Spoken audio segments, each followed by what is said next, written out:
molecular theory. This is just a model to help explain the properties of an ideal gas. So KMT for short. The way that we use this kinetic molecular theory is we relate temperature, pressure, volume all together. We talked about this a little bit at the end of 3.4, but this model is based on speculations about behavior of individual gas particles, not the entire gas overall. So that's how it was developed. The postulates of kinetic molecular theory. First one, particles are so small compared with the distances between them that the volume of individual particles is assumed to be negligible, which means they don't matter, so it's zero. That's why we just say that the volume of the container is the volume of the gas. The particles are in constant motion. The collisions of the particles with the walls of the container are the cause of pressure exerted by the gas. So in order for you to have gas pressure, you have to have walls so that you can have collisions. The particles are assumed to exert no force on each other. They only exert force on the walls of the container. So they're assumed neither to attract nor repel each other. They're just all individual ones. And then the average kinetic energy of a collection of gas particles is assumed to be directly proportional to the Kelvin temperature of that. So these are all the postulates of this theory. In real life, molecules do have a finite number or finite volume and do exert forces on each other. So because of this, real gases don't follow these assumptions, but these postulates do explain for ideal gas behavior, which in 3.4 we were using the ideal gas law equation, which is PV equals nRT, just to refresh your memory, because it might have been a while. So we're going to use the ideal gas law to see how these four postulates are explained. The first one is pressure and volume. So if we were to get pressure and volume separate from each other, this is according to Boyle's law, from that equation, what I did is I just took and divided volume over, like so.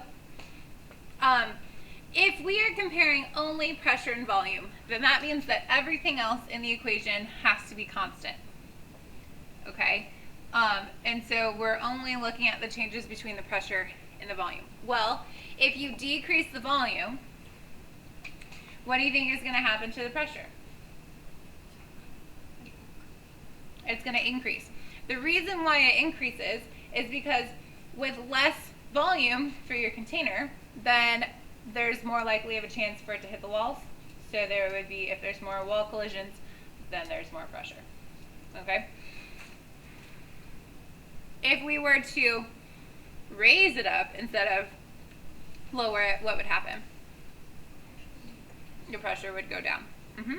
So we talked about this before, but they're inversely proportional. When they do opposites, then they're inversely proportional. Okay, next one, pressure and temperature.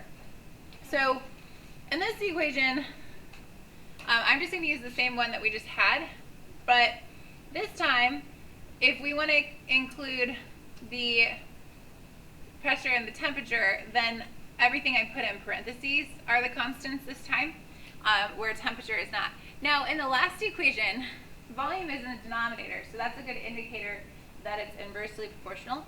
But if the temperature is in the numerator, so do you think it's inverse still, or do you think it's going to be directly proportional? It's going to be directly proportional. So if you increase the temperature, then you're going to increase the speed of the particles, which would mean more force. They're going to be buzzing around a lot faster, more frequency of collisions, so higher pressure. So this one, if the temperature increases, then the pressure also increases. So you might have to answer some multiple choice questions about this stuff, or you might have to explain it in a free response question. So that's why we're going over it. Okay, next one, volume and temperature. So this time, taking our PV equals nRT, instead of dividing by volume, I want to divide by pressure instead.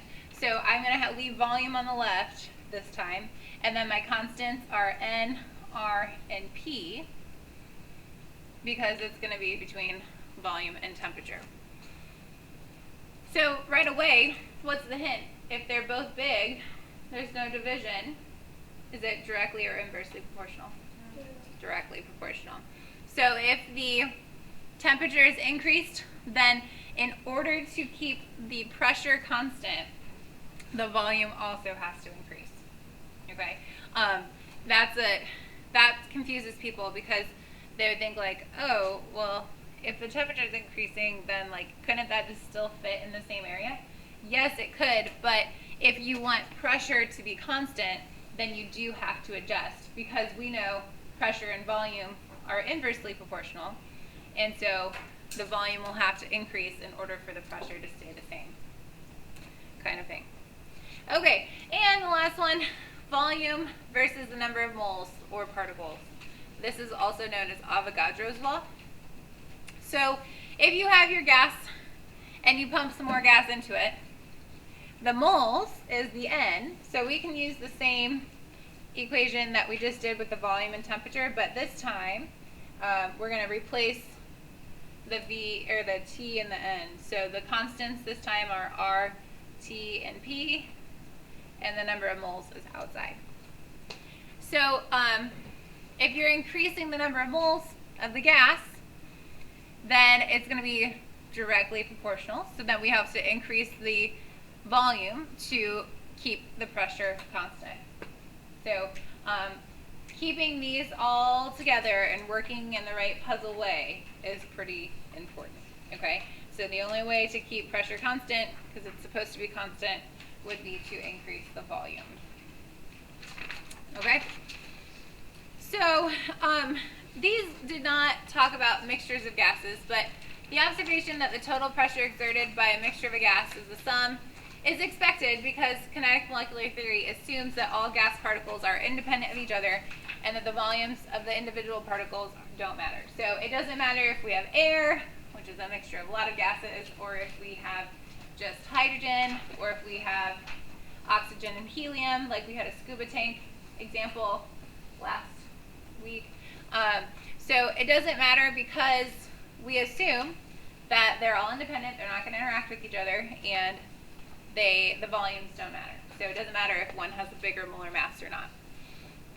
Because this information is not important, the identities of the gas particles don't matter either when you're considering kinetic molecular theory. So we've been working with the ideal gas law.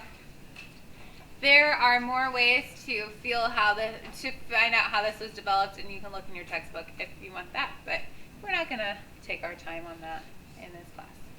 So kinetic molecular theory suggests that the Kelvin temperature indicates the average kinetic energy of gas particles. So the Kelvin temperature can be an index of the random motions of particles of gas, with higher temperature meaning greater motion.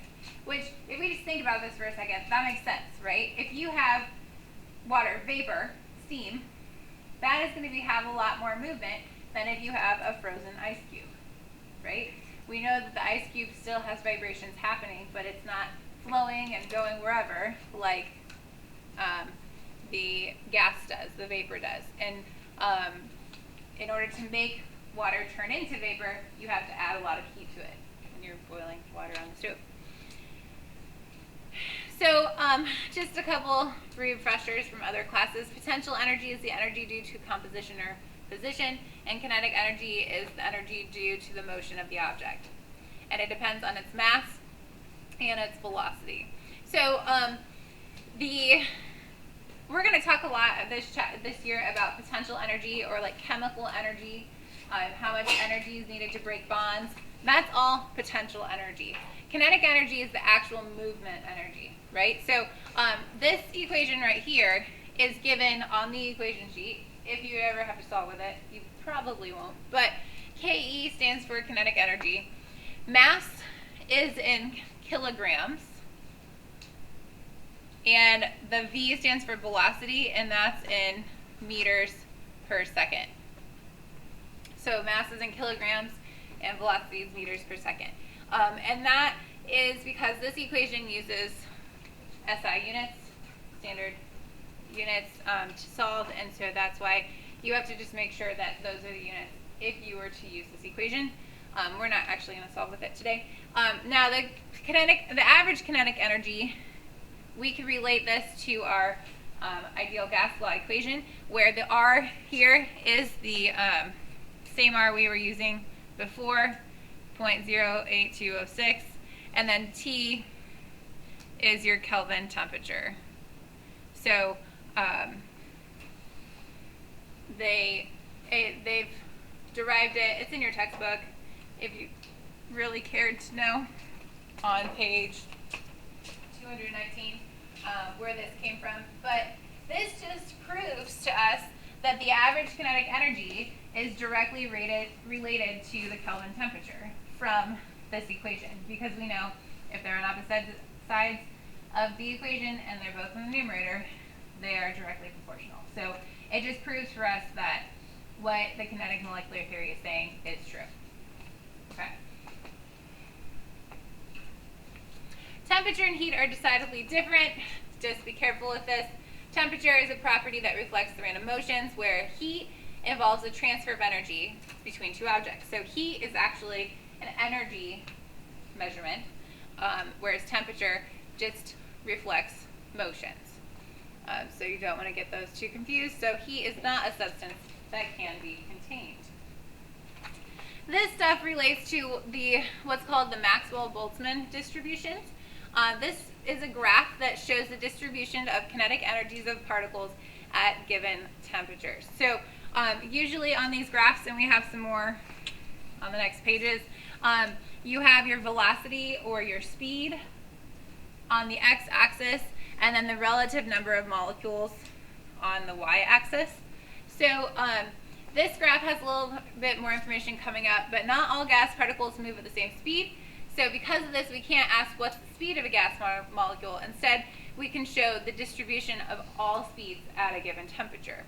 So this distribution shows how the speeds are distributed for an ideal gas. So it's just a different way of looking at it, because we don't know one molecule speed, because maybe one molecule is moving faster than another molecule. But this just helps normalize it for us. So the total area under the curve is equal to the total number of molecules in the gas.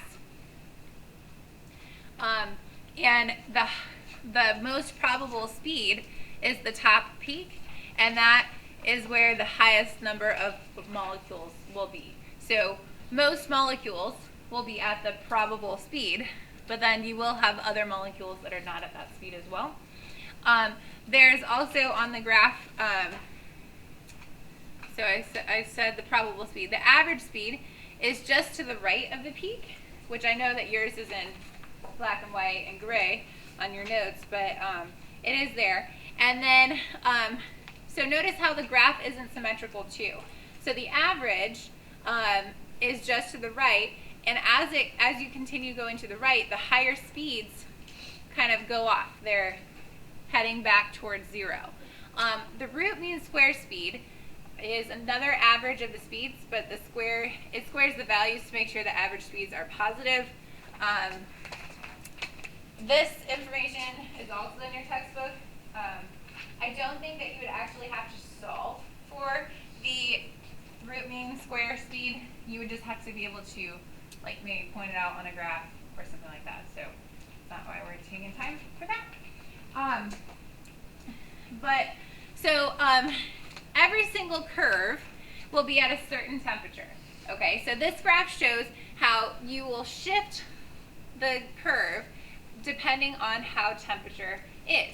So when you have a colder gas, it's going to be a lot higher peak, and it's going to be farther left because we will have less speed when it's colder.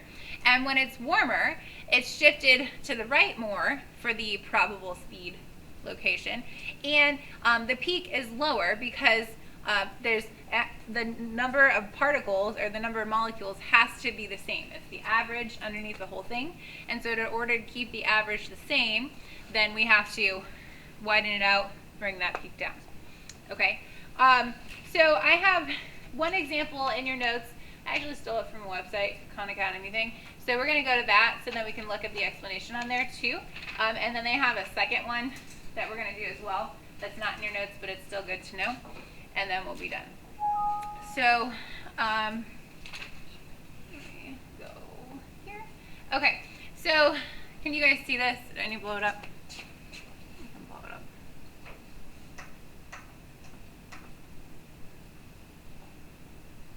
Okay, so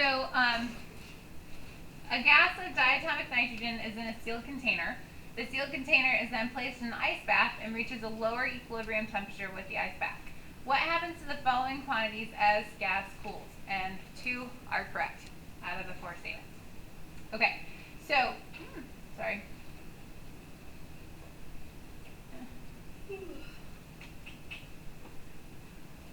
A says the peak height of the graph of number of molecules versus speed gets shorter. So if you look back up above, where we have the picture of the cold, the room temperature, and the hot, when it gets colder, does it get higher? Does the peak go taller, or does the peak go lower when it gets colder? It gets higher. And this problem says that we are putting it in an ice bath. So ice bath means it's going to get colder. So is A true? No. A is not true because it would get taller. It would get longer, shorter, not shorter. Okay. The average molecular speed of the gases decreases. So if we're looking at the colder peak, would you say that it's a lower speed or a higher speed? Lower speed. So B would be correct, right? Yes. Okay. And we have to pick 2. So we've got one of our 2. The graph of number of molecules versus speeds becomes more narrow. Yeah, if the peak is going up, it's got to sandwich together. It's got to squinch together. So that's got to be true. Now let's just check. The root mean square molecular speed of the gas increases. With that one, the root mean square is just to the right, but because even though the peak is like smashed in there, it's not really going to increase. It's either going to stay the same or get a little bit slower. So that one is not true. Okay, so check ourselves. Hey, look, we selected the correct ones. So we said as the gas cools, the average speed gets smaller since the cold gas has a slower moving molecule, so that's why it's pushed more to the left.